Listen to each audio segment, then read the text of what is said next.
I am Iram Fatima, Assistant Professor, Dayal group of institutions. आज का मेरा सब्जेक्ट है बिजनेस इकोनॉमिक्स। इसमें हम पढ़ेंगे demand estimation and demand forecasting.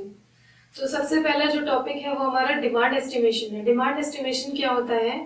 To find the value of the output for short term process. इसमें हम क्या करते हैं, प्रोडक्ट और सर्विसेज जो है वो कंज्यूमर के लिए आगे आने वाले समय में कितना जो है यूजेबल रहेंगे या नहीं रहेंगे, लेकिन वहाँ पे हम उनका जो स्टडी करते हैं वो शॉर्ट टर्म के लिए स्टडी करते हैं। फॉर एग्जांपल 6 मंथ्स के लिए वो प्रोडक्ट यूज रहेगा या नहीं रहेगा, आने वाले 6 महीनों में या आने वाले 1 साल में। तो ये छोटा सा टाइम पीरियड जो होता है, इसमें हम जब स्टडी करते हैं किसी भी प्रोडक्ट और सर्विसेज की, तो वो हमारा डिमांड एस्टिमेशन होता है। डिमांड एस्टिमेशन का मीन्स होता है, ये एक टाइप का मॉडल है जिसमें हम ये पढ़ते हैं कि कोई कंज्यूमर अपने बिहेवियर को कैसे चेंज करता है किसी कमोडिटी के प्राइस के चेंज हो जाने पे। फॉर एग्जांपल जैसे कोई प्रोडक्ट है, कोई मिल्क प्रोडक्ट है या कोई बटर है, पहले हम उसको जो है 1 kg जो है 200 रुपीज किलो खरीदते थे, लेकिन उसका प्राइस जो है वो 255 या 300 हो जाने पे हो सकता है हम उसको कंज्यूम जो है वो कम करना स्टार्ट कर दें। मतलब पहले से हम उसे कम कंज्यूम करें, कम खरीदें। तो ये क्या है, ये कंज्यूमर का बिहेवियर है किसी चीज के प्राइस को हाई हो जाने पे, या किसी कंज्यूमर की इनकम कम होने पे, या किसी कंज्यूमर की इनकम बढ़ने पे उसका जो बिहेवियर होता है वो किस तरीके का होगा, उसको हम इसमें प्रिडिक्ट करते हैं, समझते हैं, एनालिसिस करते हैं। और डिमांड एनालिसिस हमें प्रोवाइड करता है, इंफॉर्मेशन देता है कि आगे आने वाले समय में किसी प्रोडक्ट का प्राइस क्या होने वाला है, किसी चीज की जो है डिमांड बढ़ने वाली है, कम होने वाली है, इसकी सप्लाई ज्यादा होगी या कम होगी मार्केट में, लोग उसके रिगार्डिंग जो है वो किस तरीके से बिहेव करेंगे।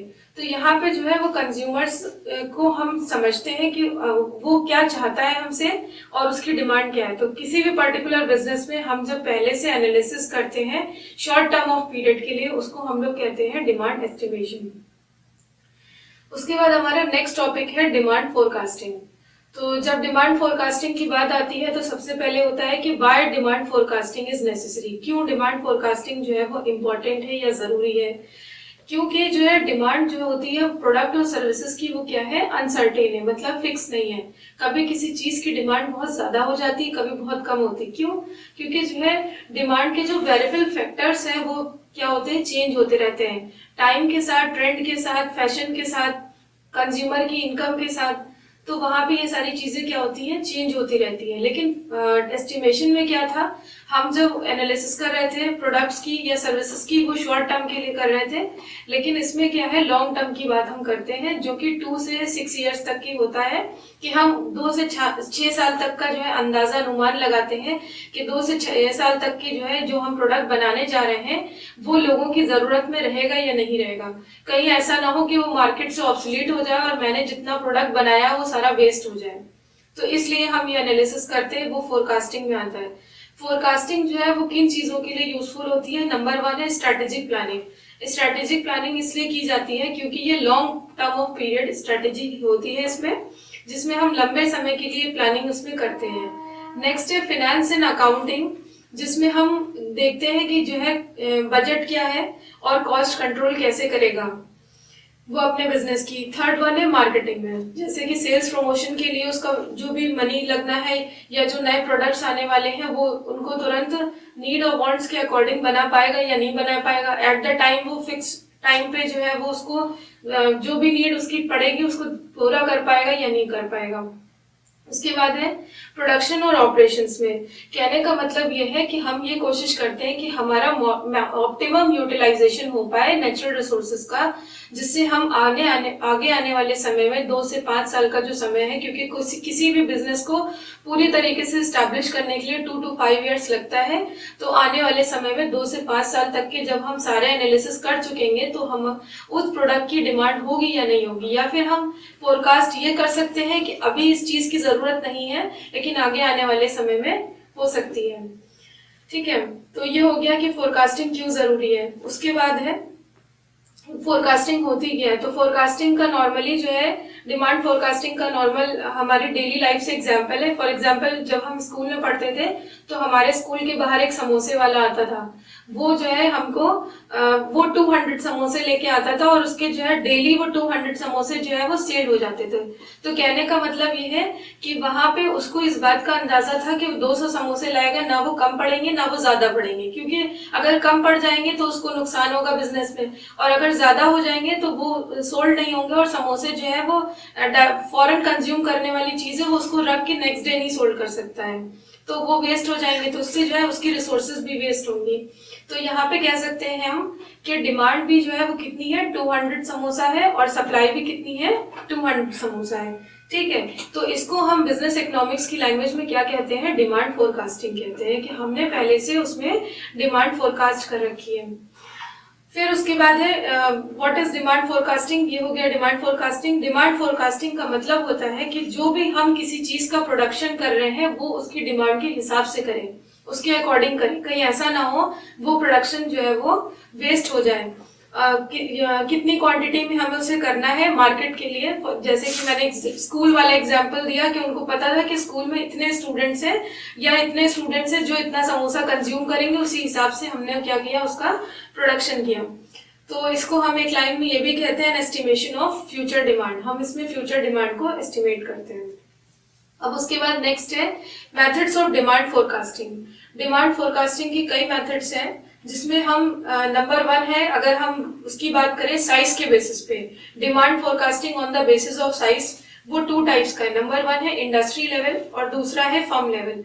अगर हम किसी इंडस्ट्री लेवल की टर्म में किसी चीज को जो है क्या कर रहे हैं, फोरकास्ट कर रहे हैं, तो उस पूरी की पूरी इंडस्ट्री को हम क्या करेंगे, डिफाइन करेंगे, समझेंगे। जैसे कि टेलीकॉम इंडस्ट्री, तो टेलीकॉम इंडस्ट्री जितनी भी है, जैसे कि आइडिया हो गया, आपका वोडाफोन हो गया, एयरटेल हो गया, उस जितने भी टेलीकॉम इंडस्ट्री में वर्क कर रहे हैं, हम सारी की सारी इंडस्ट्री को क्या करेंगे, एनालिसिस करेंगे और डिमांड फोरकास्ट करेंगे कि वहां पे कंज्यूमर्स उनसे क्या चाहते हैं। सारे कंज्यूमर्स की स्टडी होगी, सारी चीजें एनालिसिस होंगी, तो वो काफी हाई लेवल पे होगा, क्योंकि काफी वहां पे जो हमारा सैंपल साइज है रिसर्च का वो काफी ज्यादा होगा।